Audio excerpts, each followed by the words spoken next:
बिस्मिल्लाहिर्रहमानिर्रहीम। अस्सलाम वालेकुम स्टूडेंट्स, कैसे हैं आप सब। मैं उम्मीद करती हूँ कि आप सब बिल्कुल खैरियत से होंगे।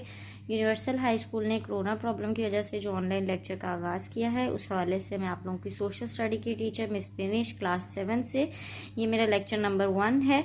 लेक्चर नंबर 1 में आज हम लोग यूनिट नंबर 2 स्टार्ट कर रहे हैं, the solar system part 2, planets and प्लॉट्यूड।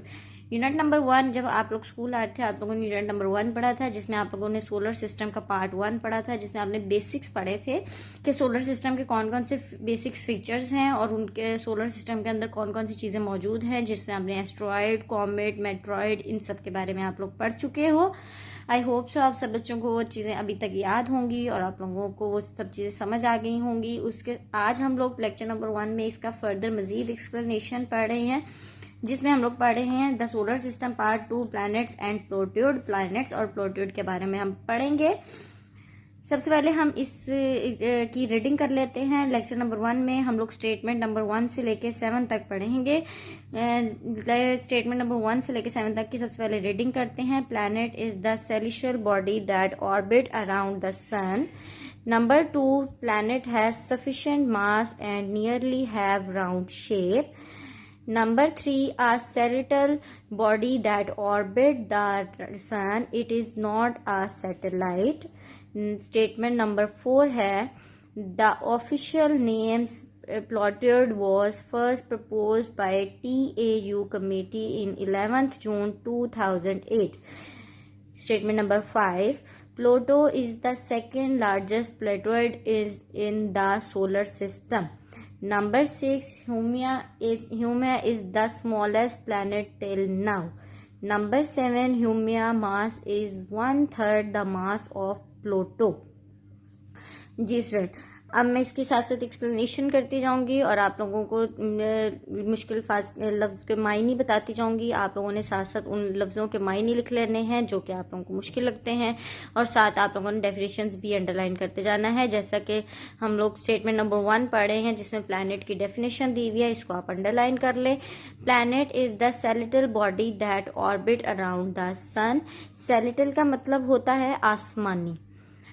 तो प्लैनेट क्या है? आसमान के ऊपर मौजूद जो भी आसमानी जिस्म मौजूद है हमारी खला के अंदर, जो कि हमारे सूरज के गिर्द गर्दिश कर रहा है, उसको प्लैनेट कहा जाता है। हमारे आसमान में बहुत से, आप लोगों ने यूनिट नंबर 1 में भी जब आप बेसिक्स पढ़ के आए थे, जिसमें आपने कॉमेट और एस्ट्रॉयड वगैरह के बारे में पढ़ा था, वहीं पे आप लोगों ने प्लैनेट के बारे में भी थोड़ी बहुत आप लोगों को उसके बारे में इंफॉर्मेशन दी गई थी। लेकिन जो उसकी एग्जैक्ट डेफिनेशन है वो ये है कि आसमानी बॉडी, जो भी कोई भी आसमान के ऊपर कोई पत्थर या कोई बॉडी सूरज के गिर्द गर्दिश कर रही है, उसको प्लैनेट कहा जाता है। Number 2 is planet has sufficient mass and nearly have round shape. Planet का उन्होंने कहा, sufficient का मतलब होता है काफ़ी, सफिशिएंट मास मतलब प्लैनेट का वजन होता है, और उस बहुत सारे प्लैनेट जो होते हैं वो नियरली यानी कि करीब करीब गोल शेप के होते हैं, यानी कि उसका मास भी इतना होता है कि उसको मेजर किया जा सके, और उसकी शेप जो होती है वो ज़्यादातर प्लैनेट्स की गोल ही होती है। Statement number 3, the celestial body that orbit the sun is not a satellite. उन्होंने कहा कोई भी आसमानी बॉडी जो कि सूरज के गिर्द गर्दिश कर रही है, उसको हम सैटेलाइट नहीं कह सकते। वो ज़रूरी नहीं है कि वो सैटेलाइट ही हो। ये एक नॉर्मल बात है कि जब हम आसमान की सोलर सिस्टम की बात करते हैं तो उसमें हम ये कहते हैं कि कोई भी चीज़ जो कि गर्दिश कर रही है उसको हम सैटेलाइट कहते हैं, क्योंकि सैटेलाइट जो होते हैं उनके ज़रिए हमें बहुत सारी इंफॉर्मेशन मिल रही हैं जो कि हम लोगों के लिए ज़रूरी हैं। लेकिन उन्होंने कहा कोई भी ऐसी बॉडी जो कि सूरज के गिर्द गर्दिश कर रही है और गोल शेप की है, इसका ज़रूरी नहीं है कि वो सैटेलाइट ही हो। वो सैटेलाइट नहीं होते, उनको प्लैनेट्स कहा जाता है। स्टेटमेंट नंबर 4 दिया हुआ है, the official name planet was first propose by TAN committee in 11th June 2008. Proposed का मतलब होता है तजवीज़ करना।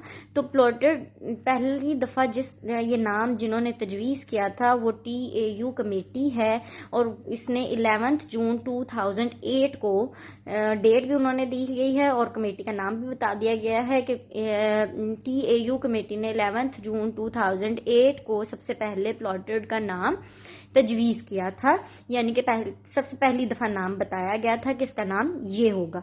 Number 5 is the Pluto is the second largest plotted in the solar system. Pluto को उन्होंने दूसरे नंबर पे बड़े प्लॉटेड के अंदर, सोलर सिस्टम के अंदर दूसरे बड़े नंबर पे प्लॉटेड का नाम दिया गया है। प्लूटो जो है वो सेकेंड नंबर पे बड़ा प्लॉटेड सोलर सिस्टम में मौजूद है। Number 6, Haumea is the smallest planet till now. Haumea जो है वो सबसे छोटा प्लैनेट हमारे सोलर सिस्टम, अभी तक हमारे सोलर सिस्टम में जितने भी प्लैनेट्स मौजूद हैं उनमें सबसे छोटा जो प्लैनेट मौजूद है उसे ह्यूमिया कहा जाता है। Number 7, Haumea mass is 1/3 the mass of Pluto, यानी कि प्लूटो अगर सोलर सिस्टम का सेकंड पे सबसे बड़ा प्लॉटेड है तो ह्यूमिया का जो वजन है वो उससे तकरीबन आधे से भी आधा है, यानी कि अगर उसका 1/3 पार्ट कर दिया जाए प्लूटो का, तो जो उसका 1/3 पार्ट होगा उतना मास जो है वो ह्यूमिया का मौजूद है। जी, आप लोगों का लेक्चर नंबर 1 यहीं तक था। लेक्चर नंबर 1 में हम लोगों ने स्टेटमेंट नंबर 1 से लेके 7 तक पढ़ा है। लेक्चर नंबर 1 का जो होमवर्क है वो मैं आप लोगों को बता देती हूँ। होमवर्क है आप लोगों का, इसमें आप लोगों ने एक डेफिनेशन लिखनी है, डिफाइन प्लैनेट की definition. Number 2, name the second largest plotted in the solar system. Solar system में जो सेकेंड लार्जेस्ट प्लॉटेड है उसका नाम बताइएगा। और नंबर 3 है, name the smallest planet in the solar system. Solar system में सबसे जो छोटा प्लैनेट है उसका भी आप लोगों ने नाम बताना है। आई होप सो आप सब बच्चों को अपना होमवर्क समझ आ गया होगा।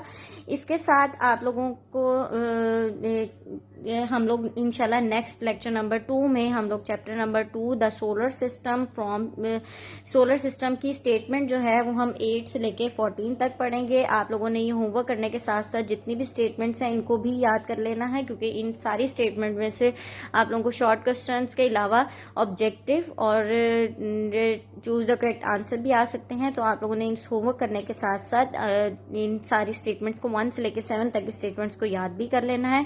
इंशाल्लाह लेक्चर नंबर 2 में हम स्टेटमेंट नंबर 8 से लेके 14 तक पढ़ेंगे। अल्लाह पाक आपको और आपके घर वालों को अपने हिफ्ज़-ओ-अमान में रखे। अल्लाह हाफिज़।